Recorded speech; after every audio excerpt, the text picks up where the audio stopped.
Assalamu alaikum warahmatullahi wabarakatuh. Kabajamtoota hordoftoota Saalihaa MTube jirra jirtu nagaa keessanii fayyumaa alhamdulillah annagaadha. Isinillee bakka jirtanutti rabbiin nagaa fayyaa isin haa taasisu.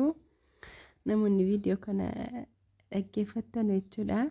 Inshallah egaa hadha meeshaa boleetti keenya tokko TV qabdi, TV standii qabdi, masoobii qabdi, elee biddeenaa. Inshallah gatii isaa tokkoon kan isinitti mutaa.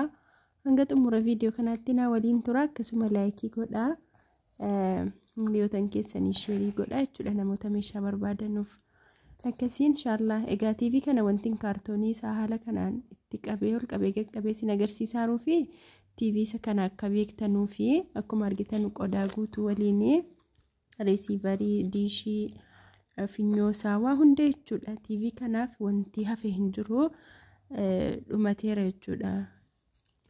Qodaa isaa guutuu waliin akkasii inshallah masqamacaa isaallee qabdi jechuudha. Tokkoon gatii isaa isinittani maa viidiyoo kana hanga xumuraatti ilaalaa jechuudha. Namoonni baay'een egaa woman maxxansee woman asirratti gatii isaa dubbadhee gadhiisee meeqa jettanii keessaan na gaafattu jechuudha. Obsumaan viidiyoon daqiiqaa 5-7 gatii ta'ennaan obsumaan xumuraan isiniin jedha. Namoonni haa ja'amtanii akkasii inshallah egaa kaartoonii isaa wantiin akka sanatti sin agarsiisee fi TV'n kuni kwalitii isaa yookiin immoo sadarkaa isaa akka argitan fakkeenyaaf screenshot gootanii Google keessa yookiin immoo maqaa isaa kana yoo Google keessatti barreessitanii isiniif baasa koppii ta'ee fi originaalii ta'eensaa annaa maqaa qofaa miti ammas maqaadhuma meeshaa tokkootiin koppii jira yeroo baay'ee koppiitu dhufa jechuudha. Akkasii inshallah kun garuu isa andanyaadha isa kwalitiidha. Abbaa inchi 43 yeroo immoo kaartoonii isaa keessaa bahu maashaallah kana fakkaata. Baay'ee tokko guddaadha. Masqamacaan isaas akkuma sanagaa safaruma isaatiin hojjetame. Yoo isa 32 bitattanii isa kana abbaa 32f ta'u jettanii ajajjattu jechuudha masqamacaasaa. Maaliif gatii wal dhaba wanti hundinuu guddinaaf bicinaa fi kwalitii isaatiin gatiin isaas wal dhaba gatii ta'e yoo TV'n keessan abbaa 32 ta'e masqamacaasaas kan abbaa 32f ta'u yoo 43 ta'e haala kanaan isa guddaa abbaa 43f ta'u jettanii ajajachuu dandeessu jechuudha inshallah. Egaa masqamacaa TV kana isa ajajaan hojjetamu wayyaa kana ajajaan hin hojjechiisee fi inni gabaarraa jaahizni bitamu hamma kana miti. Qulqullinni isaa bareedu mallee hanga kana ifee cululuqeen bareedu inni deeffisa lammaffaatiin hojjetama bishaaniin danda'u achumatti waa wayii ta'a jechuudha hin bareedu. Inni kun garuu baay'ee tokko bareedaadha. Eelensii kana fakkaata.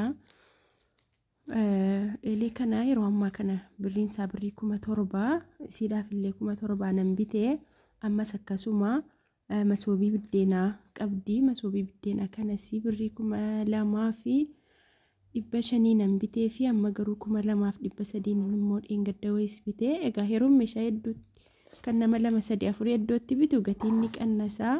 Akkasumas immoo yeroo hin dabalaa yeroo dabaleen jedha yeroo qannase jedheetan isinitti hima jechuudha. Akkuma argitanuu masaabiyaa qabdi. Masaabiyaan si 400 nan bitee fi 200nis jirti garuu siin kunis bareedduudha. Safeetii 250 nan bitee fi safeetiin hanga 800tti jira. Sana garuu 250 nan bitee fi si kana kunoo masaabiyaa si biddeenarraa kaasanu birrii 400 nan biteef jechuudha. Xiccattee bareedduu migirarraa kan hojjetamte jechuudha. Masoobiinis migirarraa kan hojjetamedha. Isniin jedha inshallah. Eelee kana kan girgiddaatti bireekarii isa girgiddaa qofaa iyyuu kan itti bitattanu bireekarii isa ofii itti qaba kunoo akkasii inshallah. Namoonni barbaaddan akkuma isinitti himee lakkoofsa irratti argamuun WhatsAppidhaan dubbisuu dandeessu. Namoonni WhatsApp hin qabne immoo Telegram imoodhaanis inshallah irra guddaa garuu kan hin argamu WhatsApp irratti. Akkasii egaa TV standiin kun abbaa masaabiyaa lamaati. Abbaa 32f yoo ta'e masaabiyaa tokko. Abbaa 43 akkana guddaa yoo ta'e immoo masaabiyaa lama haala kanaanis ni hojjetama jechuudha. akkasuma masaabaan isaa tokkoon ta'ee gatiin immoo ni qannasa. Isuma kana abbaa 43 kana masaabaa tokkoon godhamee gatiinis immoo xiqqoo qannasuu danda'a. Akkasii kunoo masaabaan achi siqee godhamee iddoo walakkaa sana diippaasii waan arge kaa'uudhaa fi bootaan hafee jechuudha. Masaabaan as daariitti siqee kunoo asiin bukkee lamman kanas abaaboo wantoota barbaadan kaa'uu dandeessu bakka ni risiivara kaa'e kana jechuudha. Bukkee lammaniin abaaboo wantoota garaagaraa kaa'achuu dandeessu. Karaa gadii sana immoo diippaasii kaa'achuu dandeessu jechuudha. Akkasii inshallah egaa TV maasqamacaa sana birrii 11,500 nan hojjechiiseef jechuudha. Baay'ee tokko astaayitiidhaan. Otoo gabaarraa yookiin isa jaayiza yookiin immoo nama biraarraa bitamu hanga 15,000 jechuudha. 11,500 nan hojjechiisee fi TV immoo qodaa guutuu waliin birrii 27,000 baay'ee tokko rakasaa. TV kana ammaa miti qaata wahii jechuudha. Iddoo biraa gaafadhee akkuma gabaa baraariitti gaafadhee TV duwwaa 29 naan jedhan jechuudha. Isayyuu isa kwaalitiin isaa ammasa kanaan ga'u zimbiloodhuma.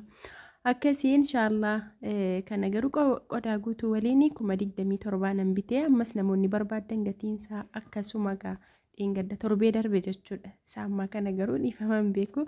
Torbee darbe akkasii abbaan 32,1500 egaa kana fakkaataa gatii maasqamacaa isinitti meera gatii hunda isaa isinitti meera natti fakkaataa wanti hin dagadhe yoo jiraate dhiifama. Akkasii inshallah hanga viidiyoo biraatii walitti deebinutti nagaa rabbii keessanaaf tura. Waan hordoftaniifis immoo waan dhaggeeffataniifis immoo galatoomaa. Waan laayikii gootaniifis immoo galatoomaa. Hundi keessanuu rabbiif jechan isin jaalladha. Ana walitti rabbiin koo isin haa jaallatu. Assalamu alaikum warahmatullahi wabarakatuh.